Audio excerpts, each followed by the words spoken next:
Good morning, watch nerds. So let's get something straight. Now, I'm no fan of chronographs. I've owned several and I've never been able to bond, other than my Seagull 1963 of course, which is a different story. However, I just love the dial of this watch, and as hard as I tried not to fall in love with it, I just couldn't help myself. In fact, I would go as far to say that I've been totally blown away by this watch. What's more, it didn't break the bank, but we'll get to that later. As you probably know, Yema are a large French microband, and as I've said in a previous video, it's nice to get something from France that didn't arrive in an inflatable dinghy. For what it's worth, I already own the Rallgraf, and I previously owned the Rallgraf, and to be honest, I still don't know why I sold that. And welcome to my unpaid and unsponsored review of the Yema Rallgraf.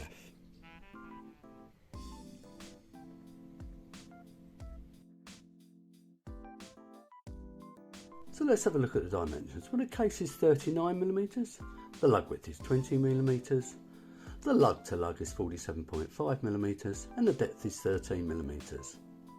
And it weighs about 80 grams on this leather strap. And this is Yema's rather premium leather case, with its leather warranty card as well. And this is my watch of the day. It's the Perenera Rogue. I've already done a review on this watch, feel free to have a look.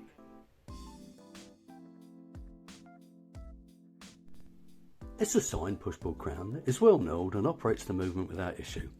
Even though the watch has two pushers and a crown that doesn't screw down, it's still rated with 100 metres of water resistance. Now you press the top button once and it will start the second hand ticking. Press it once more and the second hand stops. The bottom pusher simply sends the second hand back to the 12 o'clock position. The pushers have a pleasing click, giving the watch a feeling of nice quality. Inside is the Seiko VK64 hybrid quartz. This means the second hand ticks at 5 times a second, meaning it sweeps rather than jumps from second to second. As you can see, other than the chronograph hand, there's no running second hand. These are well made movements and needless to say extremely accurate. Battery life should be about 3 years, but this will depend on how often you use the chrono function. It's worth noting that unlike some quartz chronograph watches, if the second hand doesn't align correctly, this cannot be adjusted using the pushers. The crystal is a dome mineral with some AR coating. This is disappointing because I believe a watch as nice as this deserves sapphire. That said, the reflection from mineral crystal is generally less than sapphire. It just means the wearer has to be a bit more careful.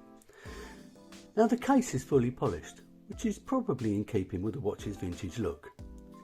It's simply shaped and it's well executed, although I would have preferred the lug to lug to have been a little bit shorter. Of course, the case back is screw down, and like all Yema watches is embossed to a high level. It looks excellent. It's also worth noting that this watch fits really well to the back of the wrist. The fixed aluminium bezel has markers that are meant to indicate average distances from when the chronograph is being used, something I don't think I'll be using though. But it looks nice, and that's what really counts. And here lies the reason I bought this watch, the classic layout of the dial. I normally hate sub-dials, but the misshaped ones on this watch just make it look a bit different. Different to the dozens of other chronos, which in my belief all look quite similar. In fact, they are meant to resemble the dials used in vintage cars. Well, that's what it says on the Yema website anyway. Of course, this is a panda dial, but the sub-dials are brown, and it's actually a sandwich dial as well. The left one being the minute counter for the chronograph, and the right one being the 24-hour dial. At the top is the Yema logo with Rallgraf printed below, whilst above the date window it reads France, along with a pair of cross-checkered flags of course. Both the applied indices and stick hands are filled with C3 lume. The lume is initially quite bright, but it doesn't last very long. To be honest, any lume on this sort of watch, well, I consider it's a bonus. Let's have a look at that lume.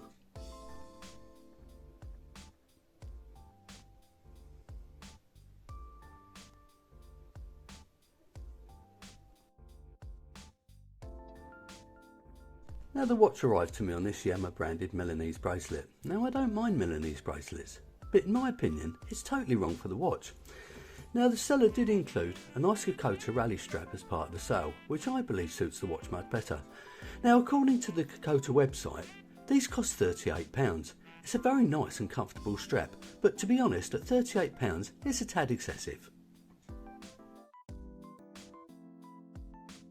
So price and value for money. Well, you'll be pleased to know that you don't need to break the bank to buy one of these. Strangely enough, I've seen eBay sellers attempting to sell used ones for more than what new ones cost, although they are out of stock at the moment. WatchGecko sell these for £269, which in my opinion represents good value for money. For what it's worth, I picked up a good used one for £170 from eBay. Because the watch isn't new, it would be wrong for me to comment on QC issues. However, I can't say everything about the watch pleases me. Firstly, Yema's choice of strap was just wrong, and I don't know what they were thinking. A Milanese bracelet with a sports chrono is just wrong. I don't think it would have cost much more to have a screw down crown and screw down pushers. But my biggest gripe is the choice to use mineral crystal rather than sapphire. Now that's out of the way, what do I like? For me, it's all about the dial and the classic look of the watch. Like I said earlier, I'm no lover of chronograph watches, but this one's just a little bit special. It's extremely comfortable, and I think they've got the dimensions spot on. Of course, I also think the decision to use the VK64 movement is an excellent one. So to summarise things, I really couldn't be more pleased with my purchase. In fact, I sold my Panzera at Aquamarine to buy this, and although the Panzera was excellent, I think this is the watch my collection needed. So would I recommend it to you? Of course I would. Now that brings me to the end of this review, so if you've enjoyed it, please click on the like button, subscribe if you haven't already, leave your comments below, and more importantly, enjoy the rest of your day.